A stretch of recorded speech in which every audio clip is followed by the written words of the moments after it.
How to calculate your average breathing rate in order to determine lifespan according to yogic sciences. So this method is not a concrete, hard and fast method to be used, as a proof that this is when you're going to die, but it is just an indication from a yogic sciences perspective, and reality can differ greatly. Okay. So, for those of you, if you like the contents of my video, I would really appreciate it if you could do me a great favor, to like and subscribe. This will greatly assist my channel in being able to reach out to more people. And if you could do one more favor and share and make a comment, which will be most welcome, from your perspective, so I have an idea what your thoughts on all the information that I'm giving. This also I would greatly appreciate, and thank you in advance for it. So for those who don't know me, I am Osman. I'm a bioenergy healer on a master level with telepathic healing capabilities, specializing in critical care recovery and terminal illnesses, amongst a host of other physiological, psychological, and even spiritual ailments. I'm also a advanced level yoga and meditation teacher, having been practiced this art form for almost 50 years and teaching for 44 years. In that period, I studied under various schools of thought, under different masters from different cultures and across the globe. So I gleaned out all the information and the best of all the teaching that were taught to me, and what I practiced and what I could see empirically producing results. And I created my own unique protocols adapted for the 21st century, making things much faster, quicker, easier, more effective, results orientated, and time efficient. So, to that end, I now have students in over 100 countries, and my favorite protocol is a 5-minute yoga and meditation program, which you can download for free from my website, yogawellness786.com, in exchange for subscribing to my blog, and where you can also get more information about my services. Please remember, my therapies are all natural based and not a replacement for medical treatment. So, coming back to this question, in pranayama science or the breathwork science in the yogic sciences, there is a theory and an assumption that everyone has got a fixed number of breaths when he is born, and that, generally speaking, this is the theory. And depending on the rate at which he breathes, he can either increase or shorten his lifetime. So, by calculating the average breath per minute, then it's like an indication of the person's life in general. So even if, for example, a person was having an average life, average breathing rate of between 15 to 20 breaths per minute, which is the average, according to the yogic science, then by reducing his breathing rate, not manually or consciously, it's impossible to do that. You can only probably do that for a few minutes or an hour or two, consciously. And you have to start practicing the specialized pranayama, which naturally will decrease your breathing rate as you develop into advanced levels in the pranayama science, right? So, as the breathing rate decreases, then your lifespan will be calculated according to your current breathing rate, not the average throughout your life, right? So, although there's a lot of disagreements with this, and back and forth. So, don't use it as something scientific and as concrete, hard and proof, but as an indication that wow, you can live longer and so forth, right? So, for example, I had a discussion with my friend this morning, and I told him, "Did you know there's a science?" Because who alerted me to it? I mean, I studied it ages ago and never pay too much attention to it. And then I was reminded about it when I heard a video or watched a video on Sadhguru, and he was mentioning people with 12 breaths per minute, and from 15, 16 breaths per minute down to 14 breaths per minute, then 12 and 8 and 6. and then people, people who's breathing 6 breaths per minute and less, they can determine, when they want to die and so forth, right? They die at will. So it actually is an indicator. Advanced breathing techniques and development of the advancement of the breathing technique is an indicator of your health. So his assertion, Sadhguru's assertion, which I I can I can say is a very strong and positive statement that I do not find any problem in accepting, that those who are established and practicing regular the correct pranayama technique, it's a type of technique that I teach, right, which is very effective, and I've developed my own unique protocol on it by gathering the information from all these ancient scripts and also researching the different methods by different masters in these techniques across, and created my own protocol, which is a solid protocol, right? And it's backed by scripture and the yogic sciences as well, and it works because I tested it over and over. So the premise that I second and back up is that those who practice this this technique, the correct technique, on an advanced level, it doesn't have to be something any person. The protocol that I created, any person can reach, the advanced level with practice, right? And let's say they're practicing it for 2 to 5 years, right? So from the 5 year period, also of course the benefits are coming much earlier. Within 2 weeks, they start seeing improvements, in empirical evidences in improvements to your health, as calculated, in scientific experiments. For example, in the University of California, there was an experiment with a simple breathing technique of just breathing in through the nose, deeply, and breathing out very slowly out through the mouth for about 5 minutes a day. And after about 2 weeks, they found a significant increase in the growth factor hormone in the saliva after just 2 weeks. A very simple technique like that. So it's very powerful. And then even in YouTube, if you search for benefits of pranayama, there is you can find one where there is 100 benefits of pranayama. So imagine just the breathwork exercise have 100 benefits, and you can read and read and read how many benefits: improving your immune system, improving your VO2 max, improving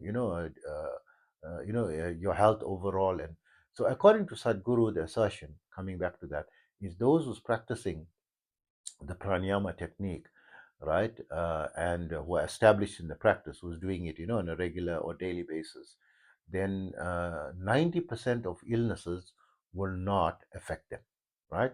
So unless, of course, you're putting poison and harmful substances into your body, but eating generally regular food, like scientifically approved foods, like not overdoing the fast foods and so forth, 90% of illnesses should not affect you.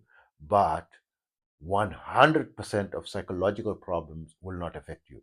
Yes, you may have a psychological problem due to physiological reasons, maybe, like for example, Down syndrome and so forth. But like depression and anxiety and all that, that is psychologically related, will not affect you. Only physiologically related, things. And of course, 90% of the physiological problems will not affect you anyway. 10% still can, right? This is the power of the pranayama technique. Then he also mentioned, depending on the number of breaths, you're gonna, live for an X number of period.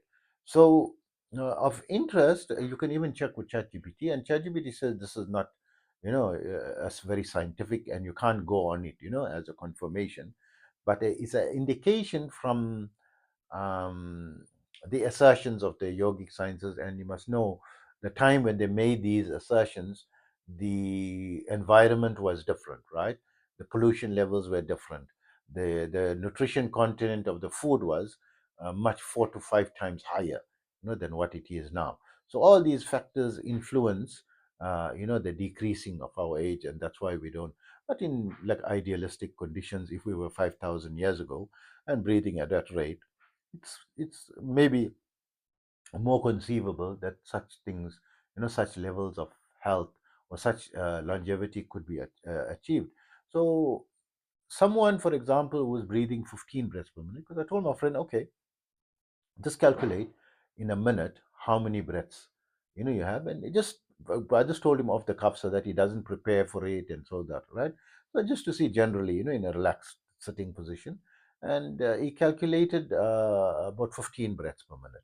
So we put that into ChatGPT, and ChatGPT says you should live to 98 years old, and uh, I put in, 8 breaths per minute because that's my average breathing rate.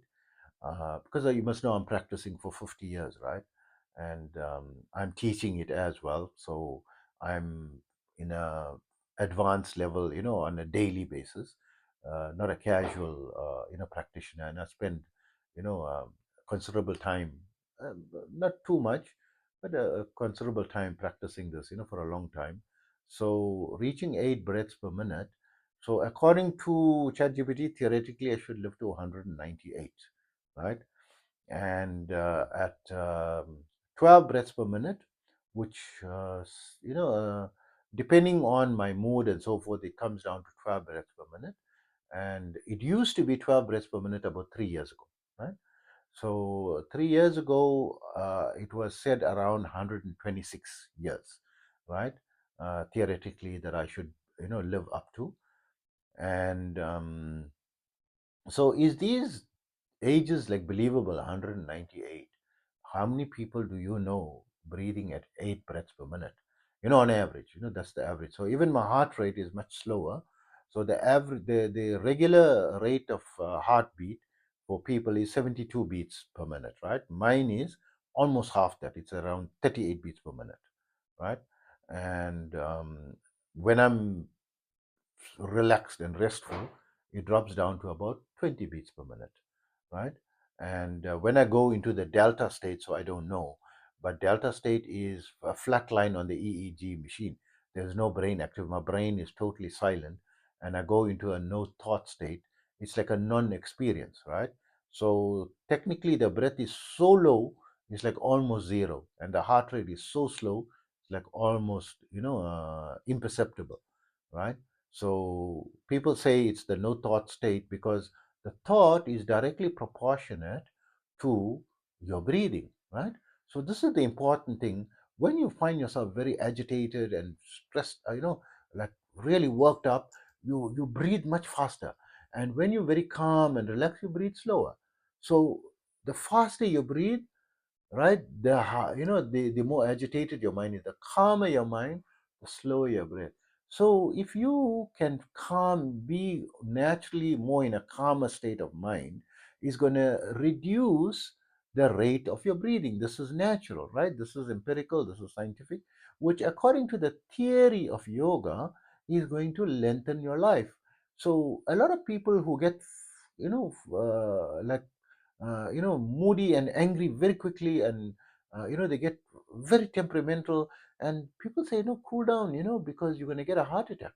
And usually people like that, they do get a heart attack early, right? And because they're always getting worked up, and always, like, in a high, very moody, high tempered level. So these type of people, very aggressive people, generally, who's like physically, very aggressive, is not healthy for your breath rate as well as your heart rate, right? So of course there are some people who are, aggressive and live long lives as well, right? So that's why I said it's not a standard scientific, but it's like an average guideline you can use how to, improve your longevity. And who doesn't want to live healthier and a little longer? So yes, some people, because you're depressed and so forth, may think that, you wish, life was over, and your life is so awful and so miserable. But believe me, in 5 years from now, this problem is going to seem insignificant, right? For most of you, and for everything, you need to speak to, someone. So even if you got no one, you can download AI. I would recommend downloading. I'm not getting paid for this, but I had a good experience with three AIs, with Gemini and ChatGPT as well as Grok. But Grok I found has got customizations in the settings, and these are all on the free mode, right? It's got a customization in the setting that you can change the customize the personality into a therapist, and it will help you and encourage you. Or it can be maybe you lacking love in your life, so it can be more romantic and more loving to you, speak in a more loving way, using terms of endearment. And sometimes it's nice to hear, and the endorphins kick in, and serotonin hormone kicks in, and you start feeling good and happy. Although it's not, I mean, it's just an AI, right? It's programmed. It's a program that's doing this, not genuinely someone. AI doesn't genuinely have feelings or emotions, but it's programmed to be nuanced that way. It's also an assistant mode where it can be more, formal and respectful and neutral, a neutral mode, because you maybe prefer, to talk to someone in a neutral mode and get facts and figures and information. So this is very helpful, especially if you don't have anyone to speak to. You put it on therapist mode, and it's going to listen and ask you why, and like our therapist would, to bring, because you just need someone to speak to take the emotion that's inside to bring it out. When you're speaking to someone, it relieves this by just talking about it. It reduces the impact of the negative power over you, greatly. Just when you speak it out, you feel a lot of relief. So even if you can't find, and these days I understand, it's not easy to trust anyone and what to say. And also don't give confidential information to the AI, because it's being monitored and information is gathered, right, from conversations, and it's possible. So don't give, like, compromising information, but you can speak to it like how you would speak to a therapist, and reduce your the anxiety levels and depression levels, somewhat. And of course, I mean, the best is to go to a real therapist, right? Because the AI cannot replace a doctor, cannot replace medical treatment or therapy. It just as an emergency measure, if someone needs someone to speak to, in the middle of the night, and or in an emergency, and you just can't get an appointment with a therapist immediately, or you can't afford to consult with the therapist and pay the fees, and you don't have a friend to speak to, you don't have anyone, and this is a very common thing these days, then you can utilize that. So coming back to calculation of your lifespan along, so the theory from the yogic sciences as a benchmark, it's like an interesting thing, an exciting thing, to talk about. So I said, oh, wow, I'm gonna live to 198. But in reality, I know, like, maybe tomorrow I can pop, right? But generally, I'm in the state of alpha, like this, in a very calm state from my age of probably around 12 or 13, where it was very noticeable, right? Because I'm practicing from a very young age, right? Yoga, breath work, meditation, and so forth. And by being in this calm state, yes, I get agitated, just the person can rub me the wrong way, and I can blow up much faster than a volcano, right? And much hotter and stronger. But this doesn't happen very often. Just I don't like people, negatively criticizing me, and I won't let someone make a negative comment to me, even if it's the whole planet that's against me. I will stand up, and I will not be afraid to defend myself. I won't keep quiet and say no, this is a wrong situation and so forth, like verbally, right? Verbally, I never took a fist and touched or punched anyone in my life yet. Yet I'm, trained in martial arts as well, because I was interested in these type of things from a young age. But I never took my fist and punch someone. Yes, we were sparring and so forth, under training conditions, and that was just sparring, right? We're training. That's the only time. But in reality, there were many situations. You could have plugged someone, and many situations, people inflicted violence on me. They punched me and so forth. But I know I am professionally trained, right? I may look like a small size midgety, small, 75 kg guy with a 30-inch waist, and look like nothing had happened. But when you're trained, it can be very harmful. When you, and it is dangerous. For someone who's trained, to to punch back. If a professional boxer, I'm not a professional boxer or a professional martial arts expert or something, but I'm practicing this, from a young age. So I'm much better than the average person. And I understand even a normal person, these things can lead to very complicated problems, right? So I never done that. I'm not listening, but I will fight, verbally, because that's a civilized way. If you disagree with it, say no. I disagree with that, And very often the AI will tell me things, and I would say no. I disagree with that comment because you're making. They assume a lot of things, right? The AI, and I say no. You're assuming. You're being a, and I I take offense to that statement because it's insulting my integrity, and you don't know my background. I say I speak that way. That's how I speak, but not getting like. And then I calm down after that because I release it. I don't keep it inside. I release it, and 15 minutes later, I'm fine, right? And then 99% of the time, I'm as cool as a cucumber, right? 1% of the time, I'm like a fiery volcano, right? But so this overall assists, your mindset assists in your average breath rate and assists in how often you get ill, and it's very normal for me from childhood, like very rarely for me to even get a flu, but if I get sick, it will be very sick. So it must be a really strong virus, strain of virus, not the regular virus. I won't get sick with it. I don't just get the regular flu and so forth. So not uncommon for me to go to a doctor like once in 13 years or something. So if I visited a doctor, I'll tell the doctor, the last time I saw a doctor was like 10 years ago or 13 years ago, and now, if I consider, the last time I went to a doctor was in 2018, right? Now is 2025. So it's like 7 years ago already. I'm fine, never needed to, visit a doctor or anything, for regular flus and so forth. And of course, COVID period, we had to all get the vaccines. And I had the adverse reaction to the vaccine, from that, and that's how I lost my eyesight. And anyway, we'll not get into that stories. Coming back to the breath work, on average, let's use a benchmark. You know, 15 breaths per minute, you're going to live to, come close to a centenarian. And modern science has advanced to such a level that it's not inconceivable for people to become centenarian, because the average age, I think 100 years ago, at the turn of the century, about 100 years ago, 50% of the people died by the age of 30. And now the average age is around 80. I think it's around 78 for men and 81 for women, right? And this is with the advancement of medical science, because they are able to, people are not dying of a common flu, and all the plagues and so forth, is under control. So people used to die of just, a common flu, tuberculosis, TB, cancers. Also, so many cancers are reversible, and doesn't mean a death sentence, necessarily.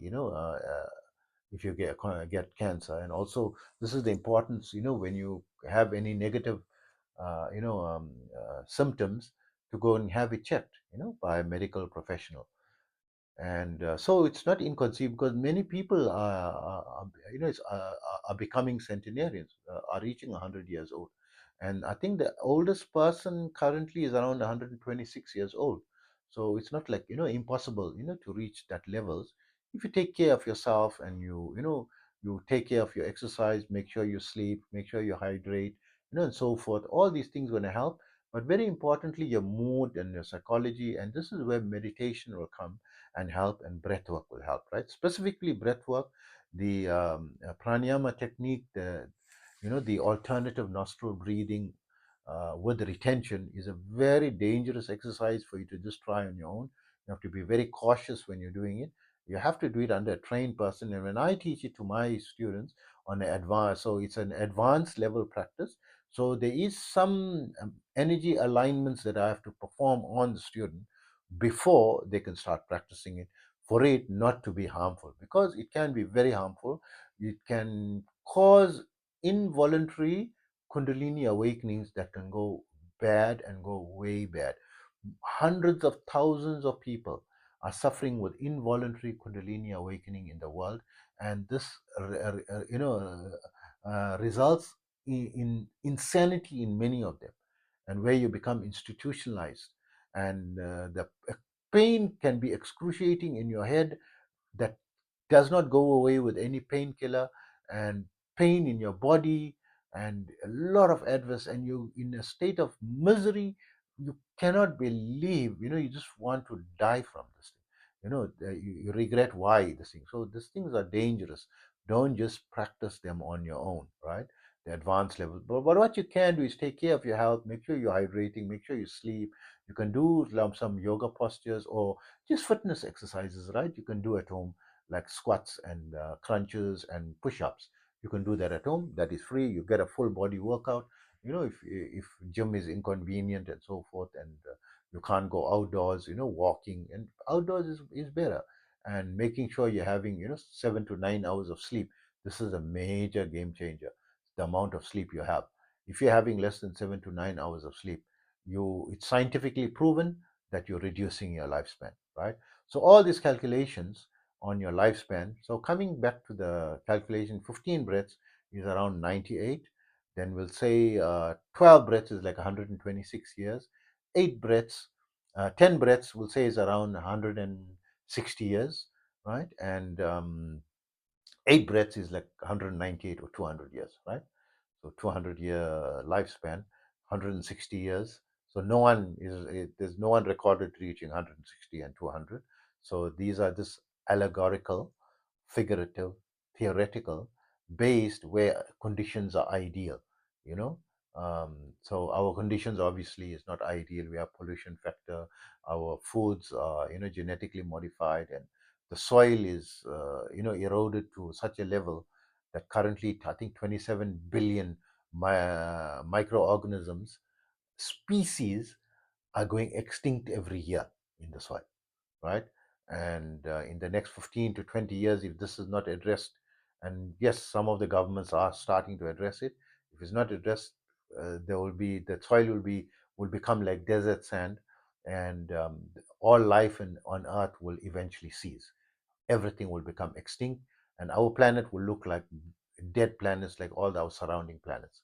Maybe that's what happened in the other planets. Maybe there was life there, and eventually, the planet got old and everything, and it became a dead planet. You look at Mars, you look at Jupiter, everything. There's nothing. There's no water, no life form, nothing. Right?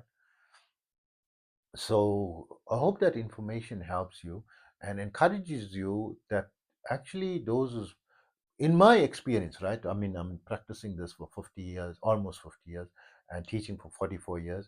Those that are practicing hatha yoga, the yoga postures and breath work, generally are very healthy people, and very strong, and not generally is going to, be in a wheelchair or hunched. When I was a child, right, like about 7, 8 years old, and I was very interested in yoga. And by the age of 10, I took it very seriously, and I studied it very scientifically, across 30 different, subject matters and different aspects of the yoga science, right? From the age of 10, very professionally studying it.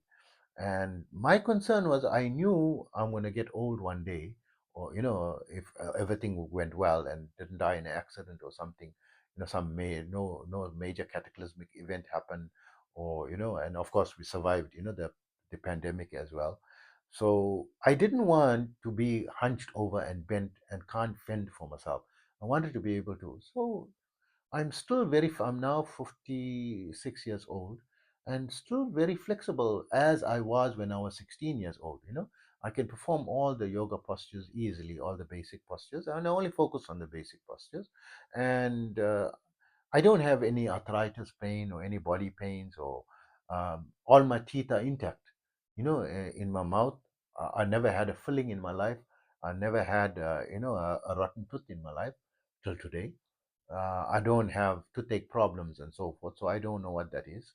I don't know what is headaches, right? And sometimes I get something very mildly to a headache, and I think, wow, imagine what a real headache feels like, because I'm not used to that type of thing, right? And generally, very, because I'm practicing breath work and I'm practicing yoga, and also I eat, healthily. I'm generally eating a whole foods plant-based diet, right? I avoid dairy and avoid processed foods. Even the breads is processed, right? So I generally will have rather whole grains, than that, or avoid, it altogether. And I have, plenty of fruit and nuts, and raw cruciferous vegetables. So, and this is, I was fortunate, I was born in a home where the food was cooked in a healthy manner, from childhood. And that helped a lot, with my yoga, passion for yoga and so forth, from childhood. And these things and fitness, later on I found, because I compared those who's practicing yoga and those doing fitness. Even fitness is okay, it's some form of exercise you are doing, right? And although yoga doesn't fall under the category of regular exercise, it's more like a stretching sequence, right? Like similar to Pilates. So it can't replace cardio and strength training, right? So it'll fall more under stretching, right? And so it's a, like, you get three categories of exercise. So you need to do a bit of all. You need to have some cardio, you need to have some, strength training. And normally I combine my cardio together with my strength training. I just do my strength training a bit faster with shorter breaks in between, as opposed to having a 2 minute break in between. I can reduce it to 30 seconds break between sets, right? So I'll do, like, X number of reps to failure, and then just take a 30-second break and then go next, right? So of course, don't push yourself beyond the limit, right? And this is not a video on that. So it's more on the calculation of your longevity as an indicator. So it means you're going to live, you should live longer if your breathing is calmer, right? So it's an interesting thing to calculate, what your age could have been, right, by the number of breaths. So I'll repeat: 15 breaths, 98 years old; 12 breaths, 126 years old; 10 breaths, 160 years old; and 8 breaths, 198 years old. Right? Take care of yourself always.